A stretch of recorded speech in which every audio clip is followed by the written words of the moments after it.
have officially been advised. I'm going to share my screen. Yeah. Okay. So for those of you, since we have some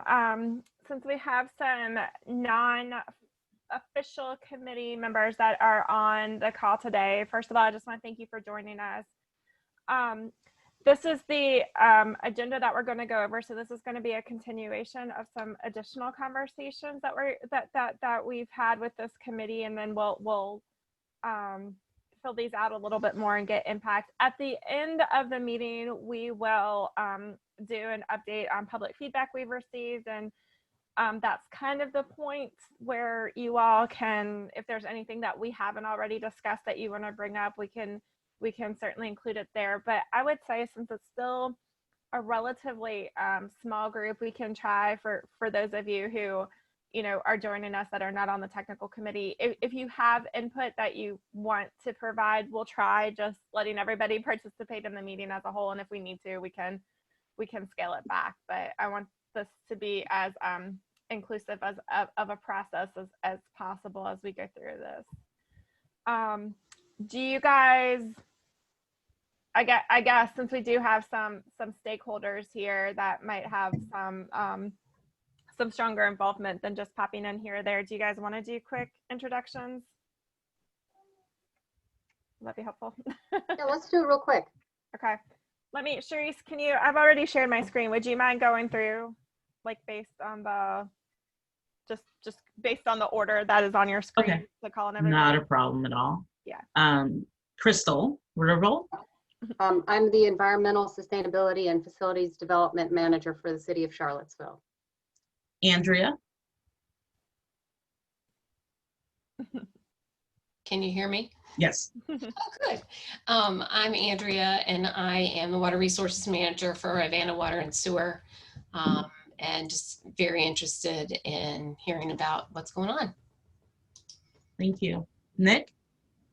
Nick Morrison. I'm a planner with the Thomas Jefferson Planning District Commission. Kim. Hey everybody, I'm Tim Padalino, Chief of Parks Planning for the county in the Parks and Recreation Department. And now Kim. It makes them. It's okay. I'm the Natural Resources Manager for Albemarle County. Joey. Joey Winter, City Planner for the City of Charlottesville. Dan. Albemarle County Greenways and Blueways Supervisor. Wayne. Yeah, I am Wayne Sullenberg and was at one time planning director in the county. Actually, in the beginnings of the Rivanna corridor initiatives, was before I retired. Now retired and assisting the Economic Development Office with a couple of projects, one of which is the Broadway corridor for the county and some of the possibilities for that corridor in the future, and really here just to understand what's going on with the corridor planning on the Rivanna River and how to make the right connections during both processes. Thank you. Jessica. Jessica Hirsch-Bowering. I'm a transportation planner with the PDC. Missy. Missy Creasy with Neighborhood Development Services with the city, Assistant Director. Ruth. I'm a visitor, Ruth Douglas, and I am interested in this whole process, but particularly in invasive plant issues that I'll talk about if I have a chance later. Chris. Chris Genzik, I'm the Parks and Greenways Planner for the city.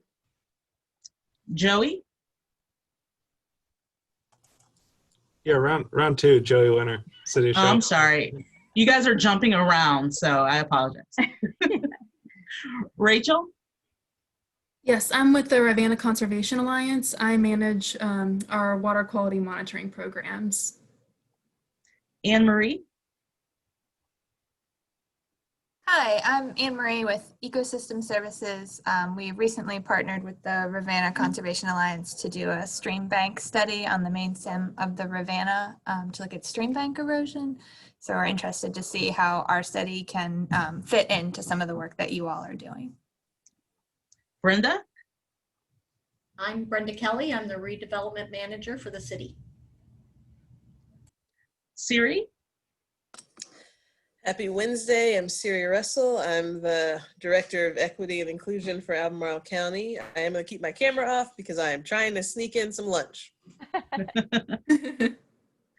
Kip? Hi, my name is Kip Mumam. I'm with Ecosystem Services. So as Anne-Marie kind of mentioned, we're working with the Rivanna Conservation Alliance. Yeah, and interested to be a part of the group. Sandy? Sandy Shackelford, Director of Planning and Transportation for the PDC.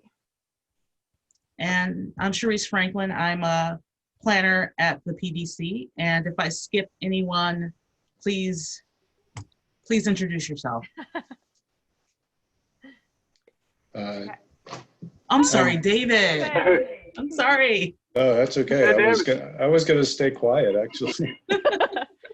David Benish, I'm a planning chief in the county's Community Development Department Planning Division. All right.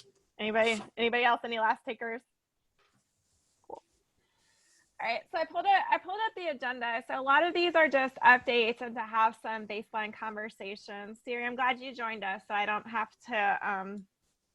You can help summarize the conversation we had a little bit later, and then we'll talk about some of the initial findings and how you want us to move forward with some of the benchmarking information that I found so far, and then we'll talk about the public feedback that we've gotten so far. So for those of you that are guests especially, we've put up the public engagement to date has involved conducting a survey. We did that last fall at the Flow Fest at the river.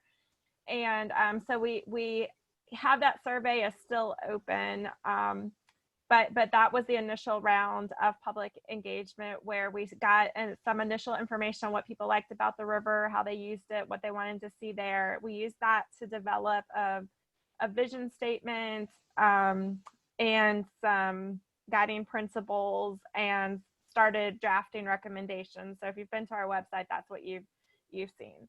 So our next round of public engagement, many of you might have seen the signs along the river corridor where we put up some signs to direct people to our website to get additional feedback. And we are also scheduling some public webinars that are not exclusively for property owners and people who own or operate businesses within the corridor boundary area, but we also want to make sure that all of them have an opportunity to participate in those webinars. So our next steps in notifying those property owners and stakeholders of the public webinars are that we're going to send out mailings, physical mailings to everybody within that corridor area.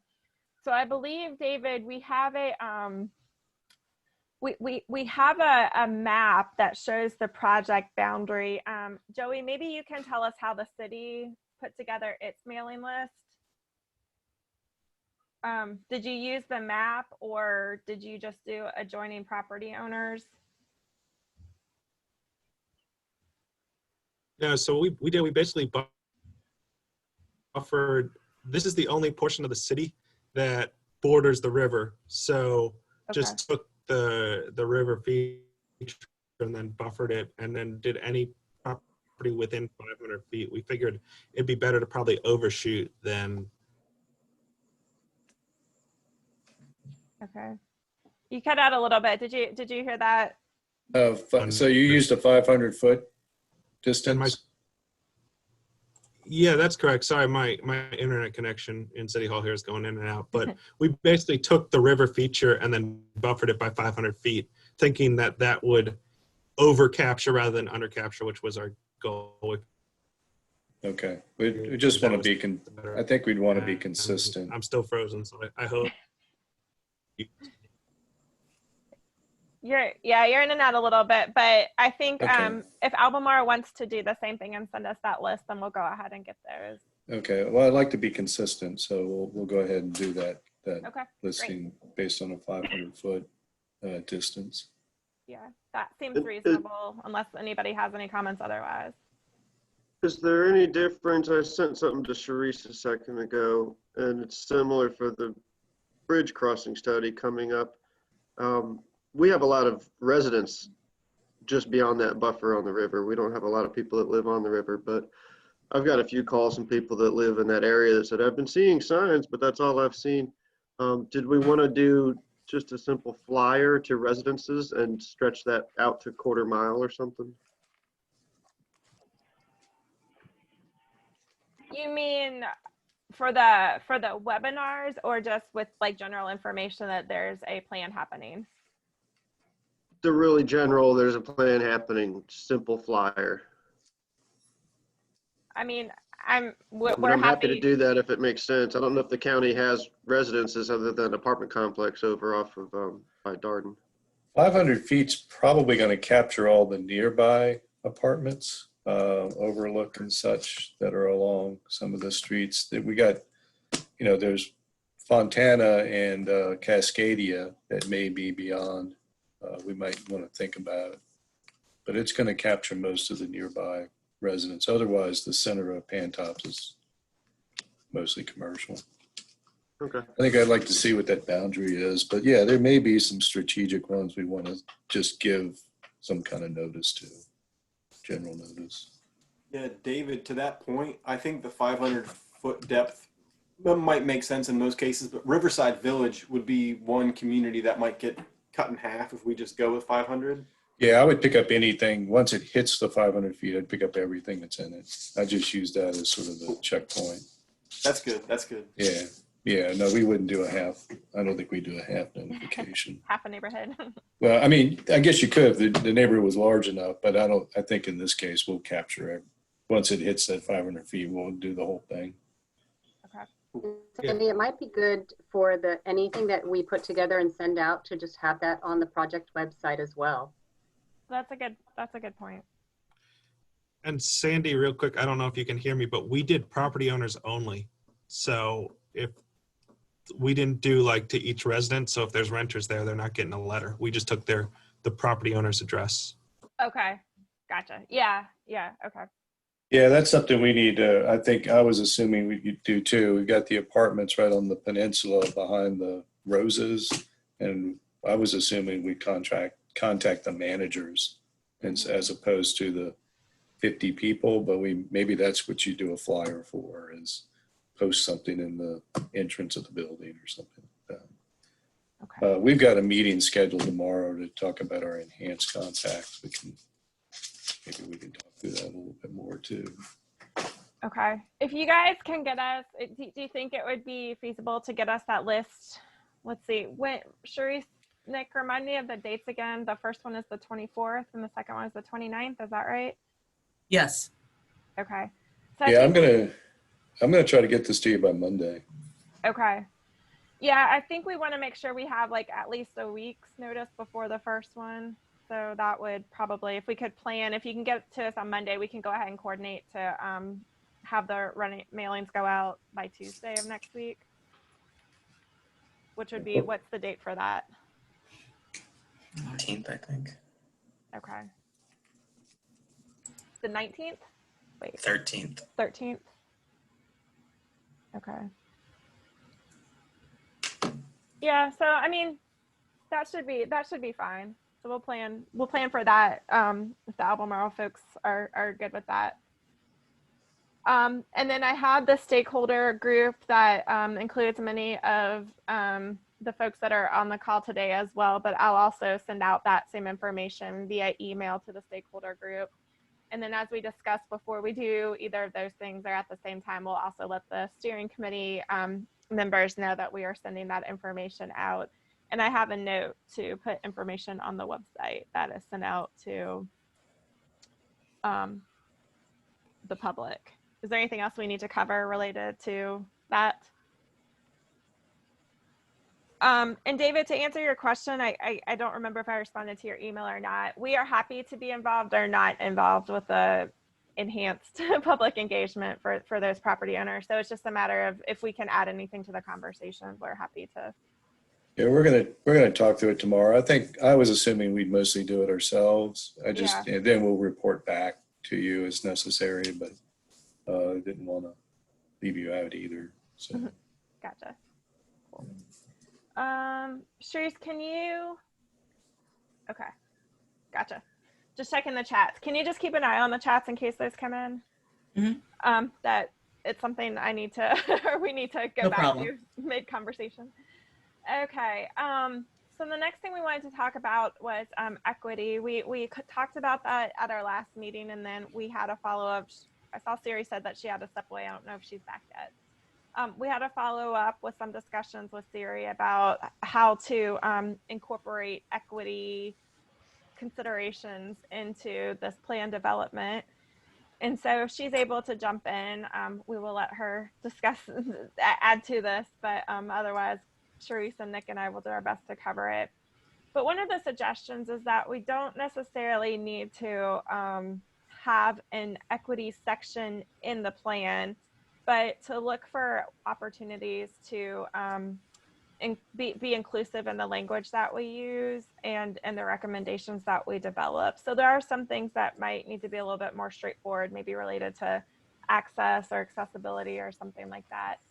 But otherwise, folding that the idea that this plan should be, the river should be a place that is welcoming to all, and finding some of those opportunities to insert that language into the plan might be the best way to go. And so that's what we'll probably be looking at, and hopefully Siri's involvement as well as the city's human rights office involvement will help us do that in a way and identify those opportunities well. That might mean going back to the vision statement and looking for opportunities to revise or tweak it a little bit. I don't think it necessarily has to be a major substantive overhaul, but adding some of that language of inclusion in there is important. And then we'll continue to pursue the outreach to the nonprofits and other associations that are involved. I know I reached out to Dan about getting in touch with the Monacan contacts that he's developed, and we'll have some of those other conversations. But we also don't want to stop at just the nonprofit executive level. We want to make sure that while those are important conversations to have, we want to make sure that we're also getting the information to the actual populations of people that are going to be impacted by them, and not just necessarily at the high level of somebody who's representing the organization, but the actual people who that organization is formed to support. And then this was also a really good point that sometimes we're better about doing this than others, but before we really start to try to solicit feedback from folks, we need to be able to communicate why they should care and what opportunities will result by their involvement in this. How are they going to be able to meaningfully impact the process by being involved? So those were some of the comments that we got back. Some of these are going to be based on how we draft the plan document. Some of these are more in how we do outreach moving forward. But I just wanted to give you all a chance to discuss this in a little bit more detail. And again, if Siri pops back on, we can have her respond to some of these, or maybe explain them a little bit better too. But Sharice, Nick, is there anything else you guys would add?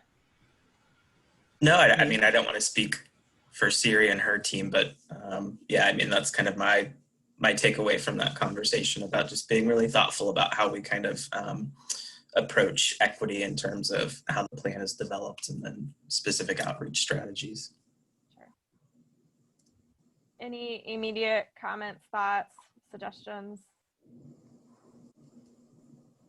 I know there's a Riverside Drive just above Riverview Park. There's a low-income housing there, and I'm checking now to see if the 500-foot address There's also a fairly large church right up there. So I don't know if the church community is one way to make sure they're getting invited, not necessarily as property owners, but as people who speak to larger groups of people. That might be worth talking to those couple churches in the Willow Mills area. Okay. Yeah, I was doing the And that, to your same. point, I think it's like Section 8 housing, so it's not going to necessarily be far as an organization. Like you're saying, you want to get it directly to the folks that live there. Yeah. Siri, I just saw that you were back just in time to. we're trying to summarize the main takeaways from our conversation with you last Wednesday. I see. I should have stayed away longer, is what you're telling me. Was there a question, or did you want me to say something? Well, did this little summary that I had, these 3 bullet points, did these hit it at the high level first of all, or was there anything substantive that we missed? Yeah, I would say so. I think, we sort of talked about there being some opportunities to incorporate equity and inclusion into the actual language of the plan, all right, to use some sort of specific language around that. We talked about whether or not there was capacity or opportunity to engage a broader audience, or to leverage some relationships or partner relationships for them to some of the word out. And then we also talked about one of the things that I think is probably one of the most important, which is that why should you care part. Just as a person who is not connected to, most of the conservation groups or anything like that. And this is a question that I often ask when we're talking about engagement and outreach is, why should, I think I said Joanna on the street, care about what you're talking about? We should be able to articulate that in a way that makes sense. And I think it'll be hard to do meaningful outreach without being able to say that. Sure. Cool. Thank you. It just occurred to me, there's a group called Love No Ego. They're basically like a mentor program. I wouldn't say like Big Brother, Big Sister, but it seems similar. I'll make sure to get to contact that group. They go down and do walks on the trail, but they also have volunteered to do trail maintenance, invasive plant removal, and stuff like that. So there may be user groups like that that have an audience. This is particularly to like kind of teenagers, I think, in that age range, which would be another equity thing in terms of age groups that we're speaking to.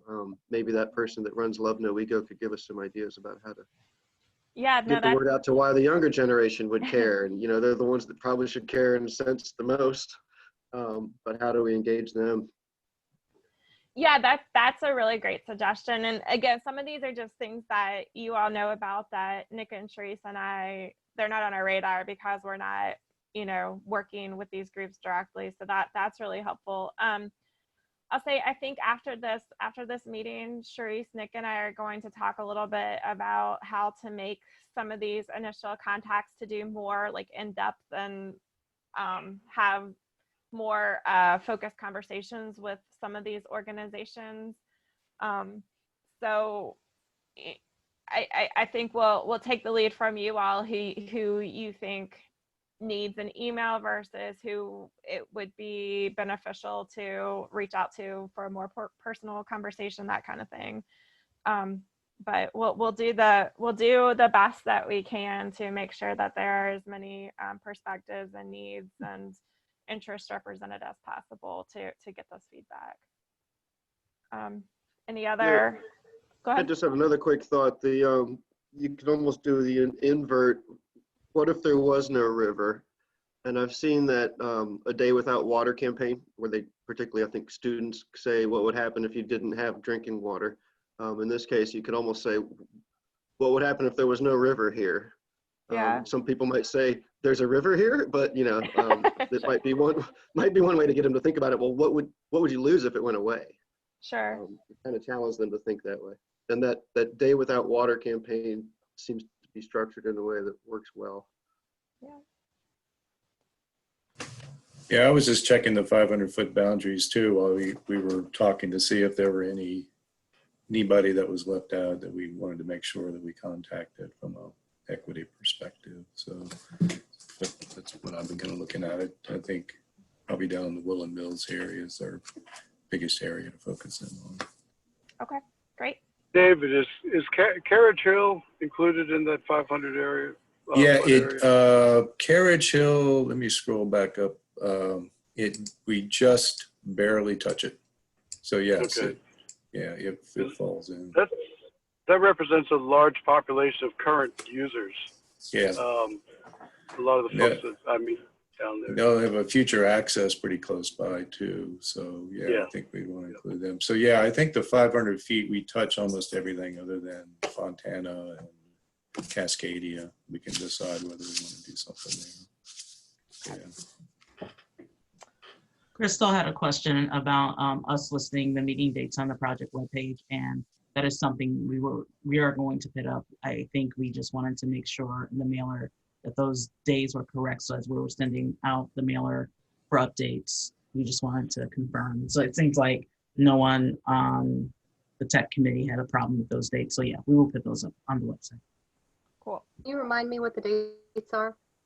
October 24th and October 29th.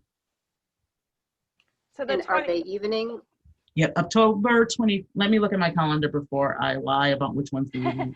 The 24th, I believe, is a Saturday, and we'll do that one at 10 a.m. Right.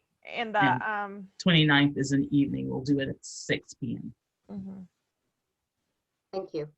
Yeah. No problem. And of course, we were happy to have you participate. We also understand it's outside of work hours, so no worries, but we will be there.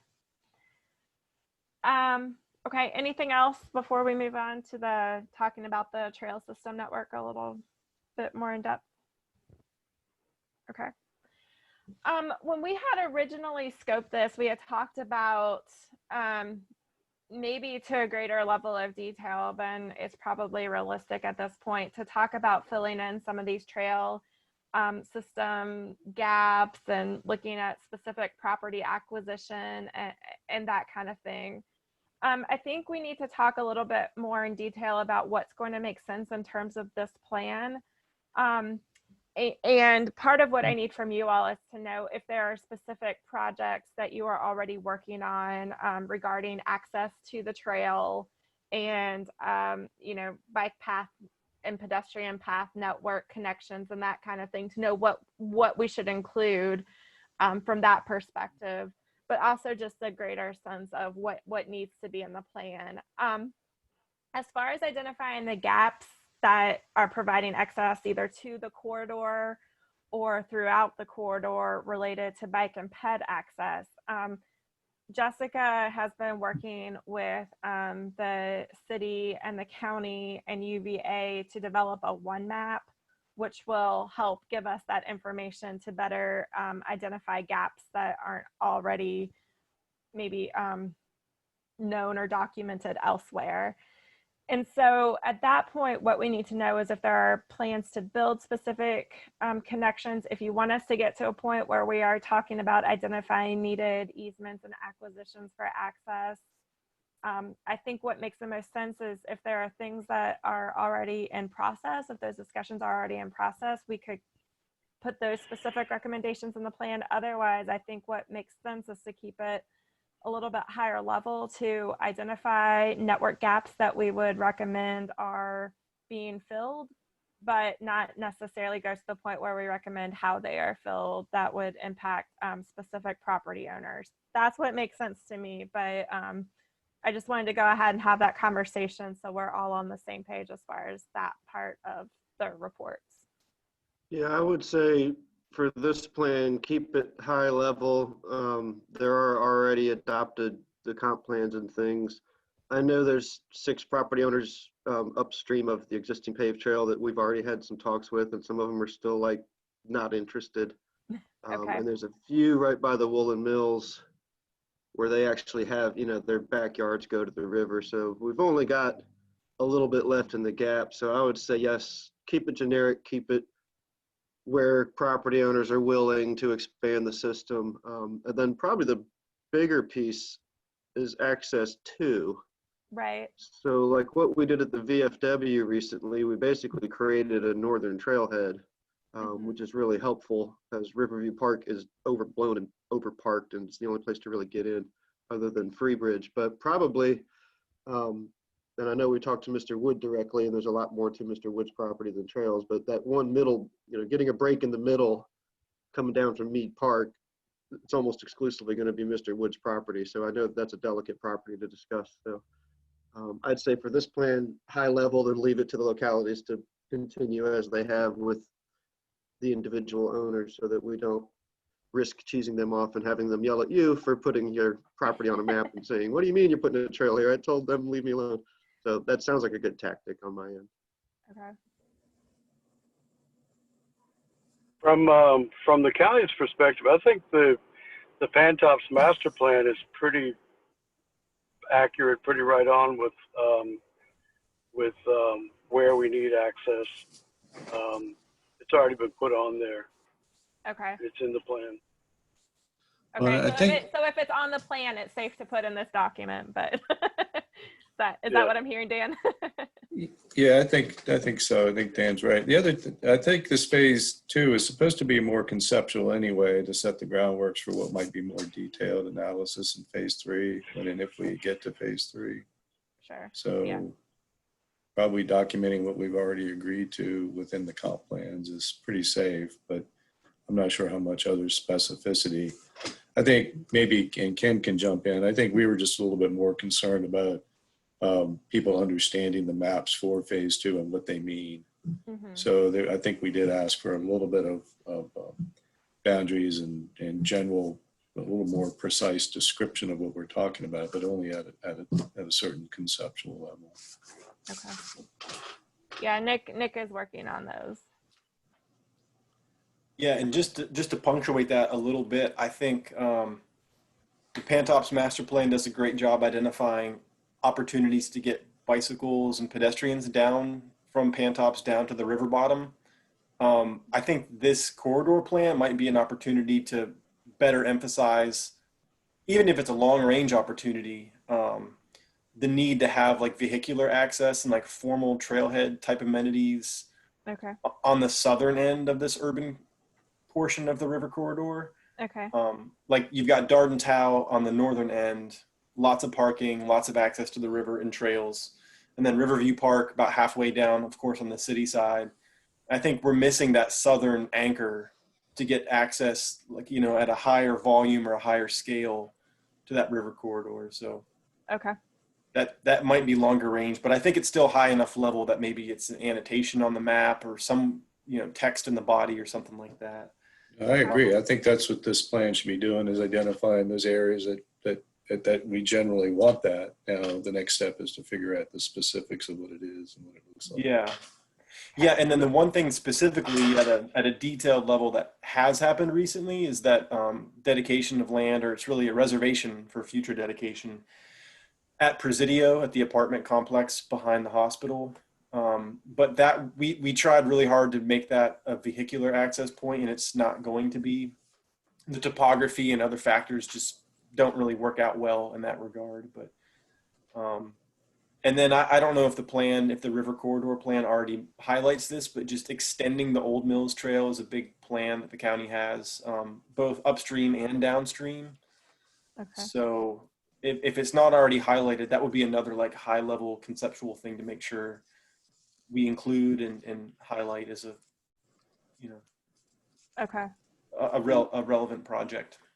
And that's a really good point, that parking access. So it's one thing if you live close to the river and can just walk down, but yeah, we're pretty overbooked on parking areas. I would put a node at Freebridge.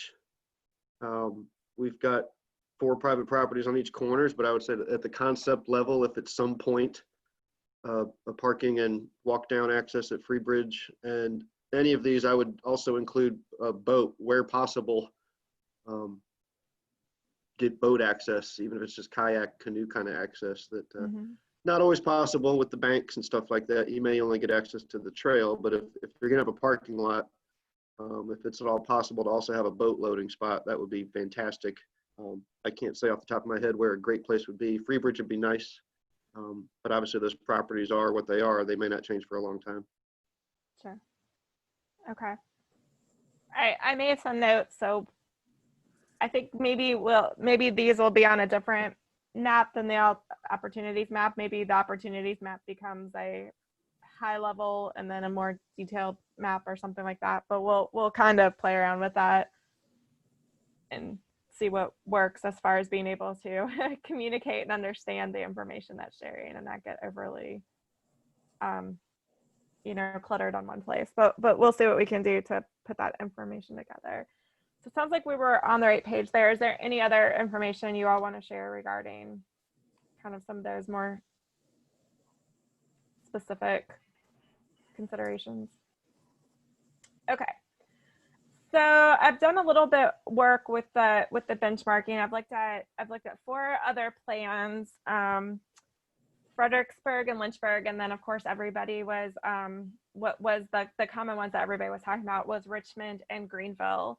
So these are some of the common themes that came up with all the benchmarking. So some of these are right on track, and some of these might mean that we need to do a little bit more work to look at the draft recommendations and see if we want to incorporate some additional language there. The well-connected trail system was common across all of them, both for recreational purposes and also there's really kind of this emphasis on how the trail connections are physical connection between the users and different aspects of their community. Like it serves as a physical connection to the history and environment and economic development. So people that are on the trail have a physical connection to all these different parts of what is the best of that local area. The importance of respecting local history and having some of that historical perspective shape and form aesthetic decisions that are made about how the corridors are developed. I thought this one was really interesting, this idea of fostering a sense of connection to the water. It looked really different from all these different plans, but once I had that concept in my mind, I could see that this is what a lot of the different plans were trying to establish with these different concepts. Richmond really emphasized the protection of view sheds, for example, identifying opportunities even on sites where there were already developments to reduce the height of structures or remove structures in general to establish and protect these view sheds. Commerce that engages with the river, I think we've already talked about that. Having public access points to the water so people have more opportunities to actually go down and be beside the water and on the water. Recreational opportunities along the water's edge, and then incorporating visual water features. We had talked, I think, about maybe the opportunities for rapids or something like that. Fredericksburg had an interactive water sculpture kind of idea that they were floating. So those were just some of those initiatives that were pretty consistent across all of the plans that I looked at so far. Is there any of those topics you all want to discuss or talk about in further detail before I go on to some of the other findings that might merit some additional consideration? I would just like to, the River Art Festival that we've had three events, but even temporary events that celebrate that can bring people to the river, I think would be something maybe to mention in this area. Yeah. I do think that and I've always thought that if someone were to get off a plane from Japan and wanted to see a sample of history, flora and fauna in our area, that section of Linear Park and Greenway would be the place I would send them. Mm-hmm. And I think anything that we could do to further enhance that as a asset for local citizens, but also the place where we would send visitors. Mm-hmm. to get a sample of this place. Yeah. But yeah, to foster even temporary events, I think would be good. Yeah, that wasn't one that I necessarily picked up on, but I think it was pretty common in all of these that there was an expectation that there would be opportunities for public spaces. Yeah, yeah. Sandy, I'm sorry, I had to step away. I had a delivery. So I see you had a view sheds listed. Did you see, and I was told, I haven't had a chance to look at it, the Richmond plan had some recommendations about adjacent land uses and visibility. Yeah, they even went so far as to identify specific parcels. I did mention this briefly. Identify specific parcels where there are buildings that they wanted to remove. So Okay, so yeah, I don't know that we want to go that far, but I think it is probably important that we at least have a discussion on what opportunities there are to protect and enhance view sheds. yeah, it's like the view shed to the river or view sheds from the river, I guess, and whether there were any particular recommendations they made about redevelopment and stuff. So I didn't know if you had seen anything like that in any of the plans.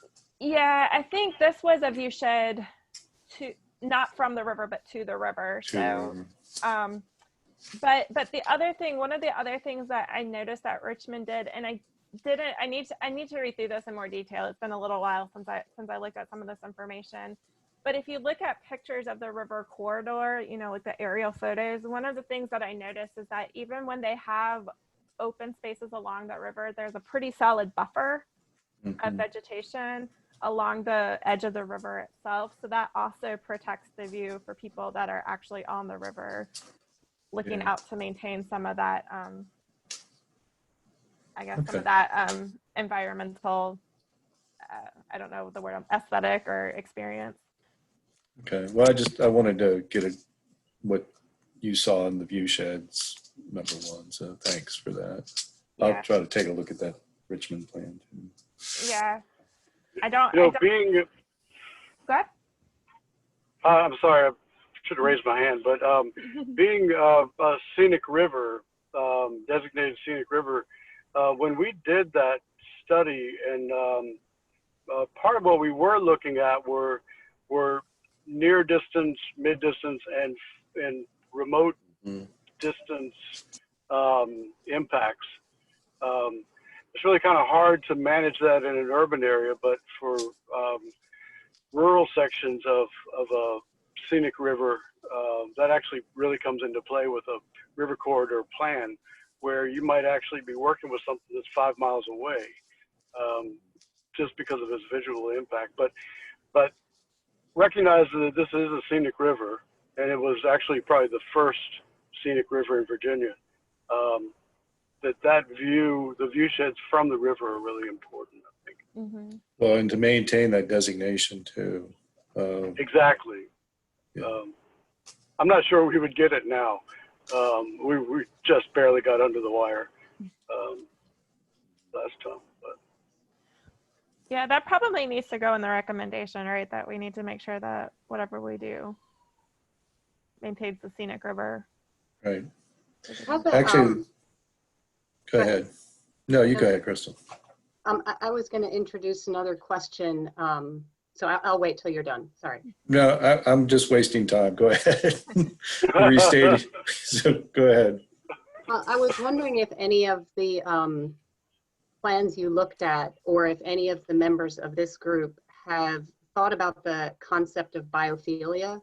And first of all, that's a question to the group, right? And then the second part is, did anything along those themes show up and in any of the plans in terms of sort of that interdependence or need for, or benefits of having that kind of nature and green space? And I know that there have been discussions, university has a biophilic cities program, having this kind of a resource available, et cetera, kind of speaks to that, or is aligned with that kind of visioning. And I guess I just throw it out because it's a new-ish term, but I think it may capture some of what we're trying to do here, which is going back to Siri's question of why should I care, is that there's like a really fundamental sort of organic need for some kind of nature in our space.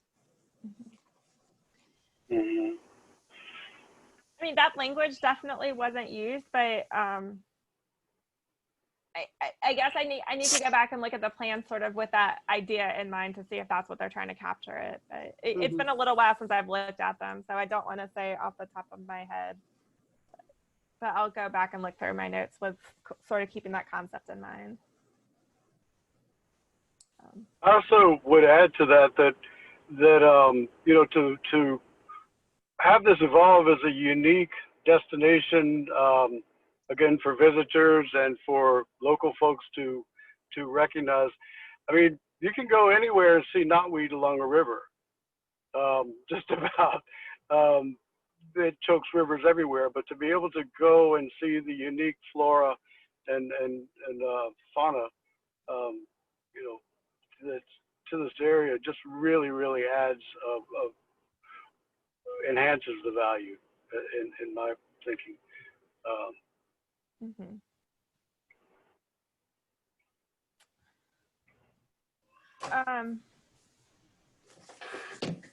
Any other comments on that before we move on?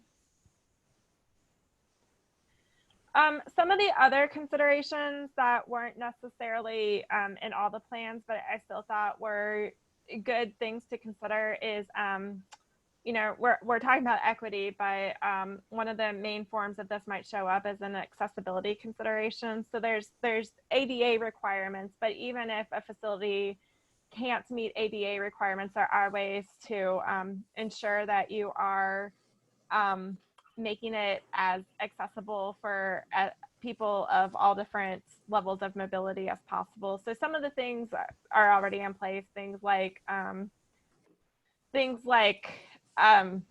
having benches at regular intervals along the trail would be an example of that.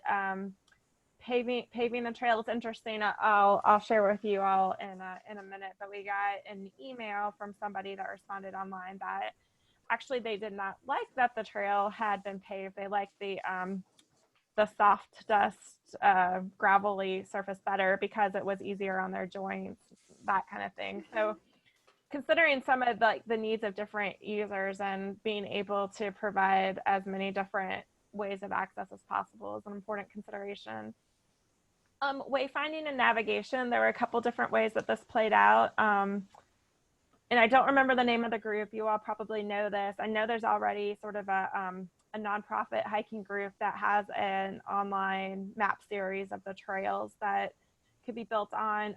Richmond has a really strong GIS-based sort of map navigation system. Lynchburg has a really good, they put a lot of effort into wayfinding signs along the trail to help direct people to both once they're on the trail and also in accessing the trail and knowing which way to go at the trailheads, that kind of thing. And then probably the plan that had the best portion of information on environmental considerations was definitely Greenville's.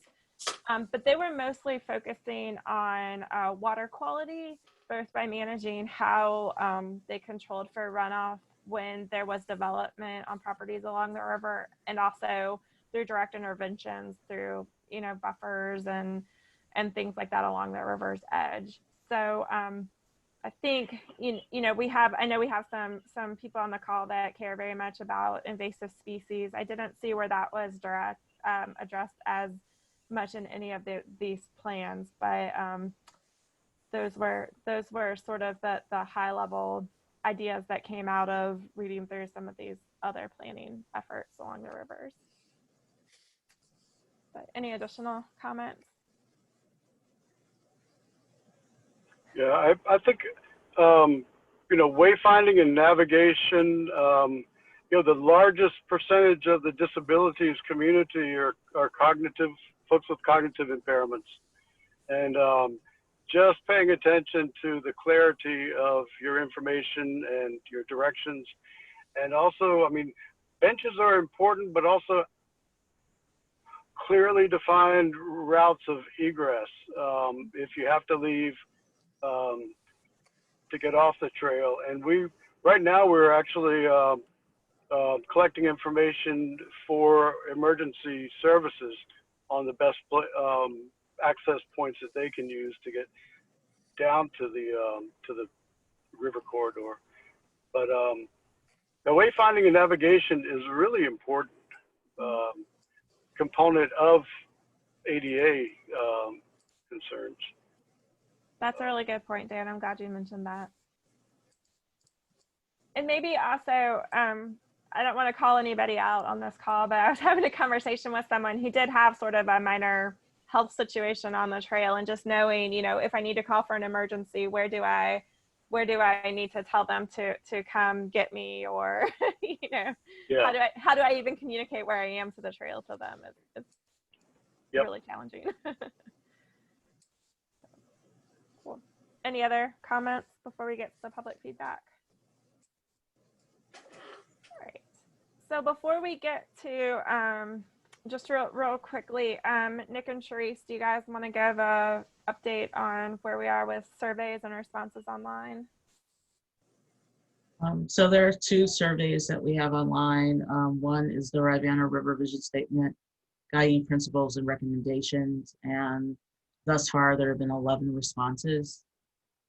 And then there's the Rivanna River Small Area Plan survey, and there have been 66 responses. So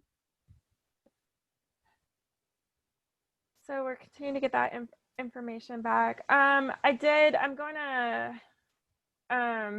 can send these out to everybody too. I'll go through the email comments, but before we do the email comments, I just want to open it up to anybody who's on the call right now, any of our guest visitors, committee attendees, if they have anything they want to discuss before I move on to the emails.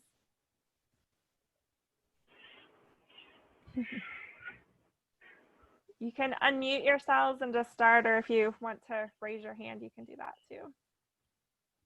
Okay, so this is Ruth Douglas, and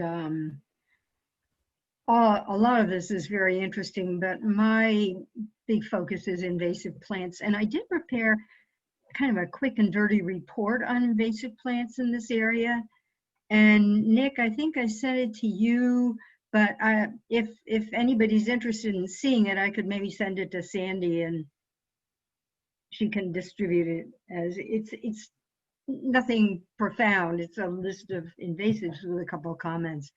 But I do think that's something that really is already damaging the views from the river and to the river, and it's only going to get worse. So I think aesthetics and environmental health, just the health of our whole area is tied up with invasive plants. So I really just want to emphasize that to you guys. And thanks for having the opportunity. The other question I had, which I put in chat, is about Key West subdivision, which is where I live, and I think it's upstream, and I'd be glad to talk to somebody about that individually, just because I'm a little curious about it. But Ruth, this is David Benish. I think Key West we would consider in the area because the northern end is Penn Park, and you abut Penn Park. So I think I was assuming in some form we would notify the community. I don't know whether we would do your homeowners association as a whole or has the community. I mean, we have a neighborhood association stuff. I don't know whether anybody's. I haven't heard about it, but you know. That doesn't mean much. Do you know if anybody's contacted the neighborhood association? I don't think we've contacted anybody yet. This would probably be the first time that we would. And again, I think we'll need to figure out whether we contact the community association as a whole or all property owners, because it is a relatively large development. But in some form, you'll get contacted, at least the homeowners association. Yeah, and the Key West Club has property along the river. I mean, they're part of the Key West subdivision, but Okay, well, good. Thank you, Dave. All right, I am going to, are there any other comments from our? I would just want to thank Ruth for her tenacity and just being out there, keeping an eye on the river. She's done a great job, does a great job with documenting and letting us know about Yeah. what shouldn't be there. Yeah. Thanks. Thank you. All right, so I am sharing my screen again, and what I started doing was I've already shared the responses we got previously with you all. Let's see, is it sharing? It went to my other screen, didn't it? Okay. Do you see the public comments now? Is that showing up? Okay. I have to look at my other screen, so I'll apologize. I'm not looking at my camera. But I'm just going to keep this document going. So the ones at the bottom were the ones from that I shared at the previous meeting. So these are just the ones that have come in, and I can send these out to everybody as well. We got one comment that the word ecological should be included alongside historic and cultural points of interest in the vision statement. And there was also this statement about giving consideration to include restoration of natural grasslands or meadows in areas that are now mowed.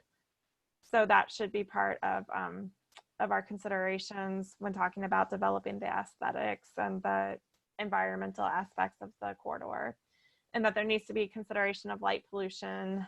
For example, limiting outdoor lighting of playing fields in the parks in the corridor.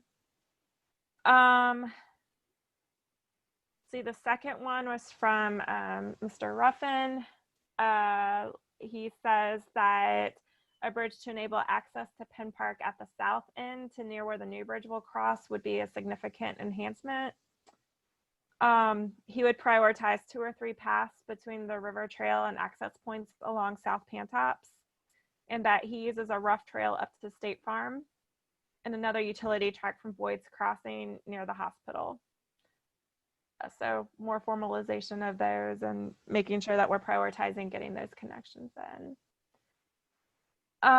There was a statement that we should work to eliminate Free Bridge Road entirely, and that the part that was recently paved could be plowed beneath it, enrich the soil, add a 2 to 3 acre green zone to the trail, which would have an opportunity for a community garden or to plant flowers.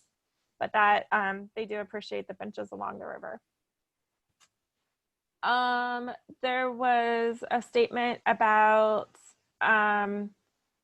more emphasis on habitat avoidance and what are the specific notations of sensitive and rare plant species in conservation areas. Typical restoration activities can or may likely put these communities at risk or destroy outright. So making sure that as we do any sort of restoration or conservation, that there is specific consideration for these sensitive habitats to support biodiversity. I think this is more in your area, Crystal, than mine. Then there was a comment I referenced earlier that this person would prefer the stone dust trail versus the paved asphalt, which is easier on their ankles and joints. And there's another comment about invasive species that's smothering all natives, and then there's also a statement that parts of the trail are very run down by overuse, mountain bikes, and off-trail activities. The old trail path is destroying the historic Jefferson Mill Foundation. This person did not like any of the proposed ferries or bridges except for the completed one next to the Woolen Mills complex, and wanted to know if we would be able to open the trails on the other side of that creek, and why can't the trails between Martha Jefferson Hospital and the river be made more public. There's a statement that improving water quality and wildlife habitat should be the primary focus of river stewardship, and then after that, increasing public use and enjoyment. Also references removing invasive species, the importance of trails and bridges. This is from a property owner that I'm not sure if Neighbors to Riverside Park is a formal group or not. They were wondering about the enhanced access to Riverview Park that's shown on the image. That was on that opportunities map. And there was some concern that they do not want that to become a parking lot, or that there's a boat launch there. With the new Woolen Mills parking lot available on weekends, and with the new Woolen Mills Bridge, and with access at the Free Bridge side, there are plenty of existing options that would not adversely impact the neighborhood and encourage an increase in traffic. And I think that's it. So are there any of those that you all would like to discuss, or I can just forward them on to you and we can discuss these a little bit more in depth when we get back to drafting recommendations and pulling all of this together? I can answer to a couple of these, especially the ones involving maintenance and the Old Mills Trail, the plans. If you want me to do that, if you're going to get back to them. Yeah. Do you want me to send these to you and you can write a response back, Dan? That'd be cool. That'd be good. Okay. Yep. Okay. Are there any of these other topics that you all want to discuss? Well, I think it'd be good to take a look at them and see what the themes and popular themes are. I think the invasive species we saw a number of times, and some of the restoration issues to environmental restoration issues or seem to be pretty thematic. Different opinions on crossings and such sounded interesting, but I kind of like to see what the consensus is and kind of get the high points. So I have to actually leave for another meeting, so okay. I'll leave it at that. Maybe just a little bit more summation of consensuses and different opinions on major themes would be kind of good. That's kind Maybe of we'll kind of wait till after we do all of the public feedback then, Yeah. and then do like one sort of summary of everything we've heard related to the different themes. Yeah. All But right. I think we're hearing a few things that are we're going to be part of the plan. We keep hearing them over and over. So Yep. sorry, I've got to run. Thanks so Thank much. you. Good job. I think that's everything we had on our agenda. So we have some follow-up items for us. We're going to put all the information that we're sending out publicly on the website along with the meeting dates. We're going to get some information from you all about, I guess Chris Jensick was the one who volunteered to give us some information for some additional stakeholders to send information out to. And then some of these specific recommendations, we'll look at the Pantops master plan and then look at what the opportunities are to add some of these more specific plans into the recommendations and maps that have already been prepared. And I think, there's some other things that I'm going to follow up on just to get more information related to biophilia, scenic river designation requirements, adding language about public spaces and temporary events. Is there anything else that we covered that I missed? Andy, this is Wayne Sullenberg. Just real quickly, I was able to confirm that there is accommodation for the public to park for trail access with the Woolen Mills redevelopment. So I know it was mentioned earlier, some of the considerations for providing that kind of access on the more southern end of the corridor. And I think that the one matter for consideration associated would be people being able to get from that area up to Riverview Park so that they can be kind of walk into the northern components of the corridor trail system. Okay. And once a pedestrian bridge goes in, that would be really good to cross over to as well. Over to the county side from those area. It's being studied. Yeah. Right. Awesome. Okay. So, okay, just so I'm understanding, and I'll apologize because there are a lot of people on this call that know this area much better than I do. Is the issue there that they're on opposite sides of the river? Is that where the bridge comes in? The bridge Yeah, would, yeah. Okay, yeah. You gotcha. can connect into Riverview Park on the city side, but the bridge really will be important to connecting to the county side trail. Gotcha. Okay. Yeah, the county side trail really doesn't have any official designated parking or access at this point. Other than at the park itself. Yeah. Yeah. Yep. Gotcha. And at Tree Bridge. Okay. I mean, Gardentown Park. Right. Great. Okay. That helps. I just don't like to leave a meeting without asking all the obvious questions. I need to know the information too. All right. Is there anything else you guys want to cover? I think that gets us through our agenda. I just like to make a comment that I learned John Conover passed away this past weekend, and John Conover was one of the founders of the Rivanna Trails Foundation and part of the early vision of providing access, recreational access around the city. And it just thinking back on his contribution, I just thought I might mention it to this group. Yeah. Okay. I didn't know that, Dan. Thank you. Yeah. Well, on that note, we should celebrate him. We should celebrate the work that he did. Sure. Yeah. Well, hopefully this will be part of his legacy moving onward. Right. Sorry. Great.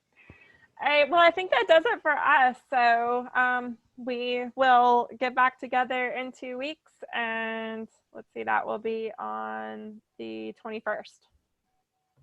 So if anybody would like to join us, then we'll be getting ready to go through the webinars, and so we'll be able to go through that plan with you all, as well as get back and cover some of these other topics as we get more information. Thanks, everyone. Thank you.